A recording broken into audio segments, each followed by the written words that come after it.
हमारे साथ deputy CM Keshav Prasad Maurya हैं और प्रधानमंत्री की मीटिंग है सांसदों के साथ। आज अमित शाह हैं और साथ साथ बड़ा गठबंधन जो है अखिलेश यादव और शिवपाल यादव का हुआ है। तो सर स्वागत है। आज तक प्रधानमंत्री लगातार उत्तर प्रदेश में हैं। अभी आने वाले 10 दिनों में 4 दौरे हैं और आज सांसदों से मिल रहे हैं। क्या है पूरा एजेंडा? उत्तर प्रदेश के काशी के माननीय सांसद हैं, देश के प्रधानमंत्री हैं और उत्तर प्रदेश में उनका आगमन हो रहा है। ये तो उत्तर प्रदेश के हर कार्यकर्ता को नव ऊर्जा का संचार करने वाला विषय रहता है। और जहां तक माननीय सांसदों के साथ बैठने का कार्यक्रम है तो माननीय प्रधानमंत्री जी लगातार जब भी सत्र होता है माननीय सांसदों के साथ बैठते हैं, उनसे तमाम विषयों पर चर्चा करते हैं, उनके भी सुझाव लेते हैं, फीडबैक लेते हैं और जो आगे पार्टी को मजबूत बनाने के लिए करना होता है उसके लिए जो आवश्यक निर्देश देना होता है वो देते हैं। लेकिन वह बुलाए हैं, बैठक हो रही, हर सांसद के लिए ऊर्जा प्रदान करने वाला है। सांसद को बहुत शक्ति मिलने वाली है। सांसदों को शक्ति मिलेगी, लेकिन शक्ति तो इस वक्त अखिलेश यादव को मिल रही है। चाचा भतीजे एक हो गए हैं, दोनों ने कह दिया है कि गठबंधन हो रहा है। इसको आप कैसे देखते हैं? चाचा भतीजे एक रह करके लड़े हैं, उनको हम लोग 2014 और 2017 में हराने का काम किया है। बुआ भतीजे एक हो गए थे, तब उनको हराने का काम किया है। ये सारी जितनी अपनी कहीं बिखरे हों, एक हो, मुझसे उससे भारतीय जनता पार्टी की सेहत पर किसी भी गठबंधन से कोई फर्क नहीं पड़ता। जो हमारे गठबंधन के साथी हैं उनके और भारतीय जनता पार्टी के मजबूत संगठन के बल पर, केंद्र प्रदेश सरकार के माध्यम से किए गए काम के बल पर हम 2022 का चुनाव फिर से 300 से ज्यादा सीटें जीत करके सरकार बनाने जा रहे हैं। इसको लेकर के किसी को कोई भ्रम नहीं है। जनता भाजपा के साथ है, कार्यकर्ता उत्साह से भरा हुआ है। सरकार के जो गरीब कल्याण के, किसान कल्याण के, गांव के विकास के काम है उसका बहुत व्यापक प्रभाव है। विपक्ष मुद्दा विहीन है, विपक्ष कार्यकर्ता विहीन है। उसके पास गुंडे, अपराधी, माफिया होंगे, उसके पास जातिवादी होंगे, उसके पास भ्रष्टाचारी होंगे, लेकिन भाजपा के पास तो जैसे कहते हैं ना कि ऐसे कार्यकर्ता है जो तन समर्पित मन समर्पित और यह जीवन समर्पित, जी चाहता है मातृभूमि मैं तुझे कुछ और भी दूं। लेकिन जिस तरीके से आज अमित शाह हैं लखनऊ में, आप लोग भी तो गठबंधन के लिए आतुर हैं, लगातार छोटे दलों को कर रहे हैं। आपका भी तो गठबंधन उनके साथ हो रहा है। तो हमारा गठबंधन, दो ही पार्टी हमारे गठबंधन का भी हिस्सा है। एक अपना दल है, दूसरा निषाद पार्टी है। और निषाद पार्टी और भारतीय जनता पार्टी की आज रैली है। हमारे पूर्व राष्ट्रीय अध्यक्ष हैं, उत्तर प्रदेश को बहुत निकट से जानते समझते हैं और उस रैली को संबोधित करने के लिए आ रहे हैं। तो यह तो अब चुनाव का समय है। हमारे पास में बड़ा गठबंधन समाजवादी पार्टी ने बना लिया है, क्षेत्रीय और छोटे दलों का।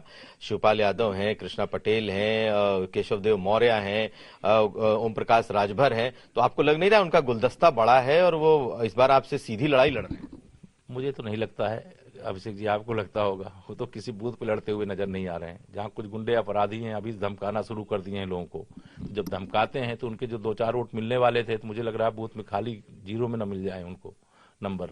स्थिति भारतीय जनता पार्टी बहुत मजबूत है और सपा, बसपा, कांग्रेस या कोई गठबंधन भारतीय जनता पार्टी के सामने 2022 के चुनाव में मुझे कहीं दिखाई नहीं दे रहा है। केवल आप सब मेरे मीडिया के मित्र हो, दिखा देते हो। अब चाचा भतीजे मिले, ये कौन सी खबर है? कोई खबर नहीं है। ये चाचा भतीजे पिछले 6 साल से अलग थे। कहा जा रहा था कि परिवार एक होगा, परिवार एक हो रहा है तो इनकी मजबूती भी तो बढ़ रही है। नहीं, कोई खबर नहीं है। ये खबर को आप खबर बना दे रहे हो। मैं नहीं जानता हूँ क्यों खबर बना रहे हो आप लोग। लेकिन इस सपा, समाजवादी, श्री मुलायम सिंह यादव जी भी या शिवपाल जी भी या उनके दूसरे चाचा प्रोफेसर वह भी और अखिलेश जी भी, सारा परिवार एकजुट था तब हराए कि नहीं 2014 में।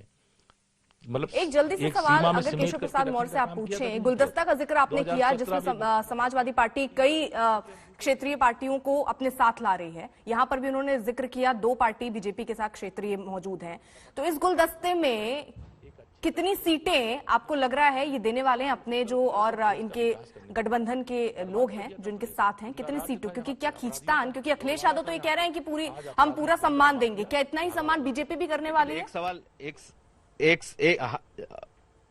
बिल्कुल बिल्कुल अर्पिता, मैं वही सवाल पूछ रहा हूं इनसे।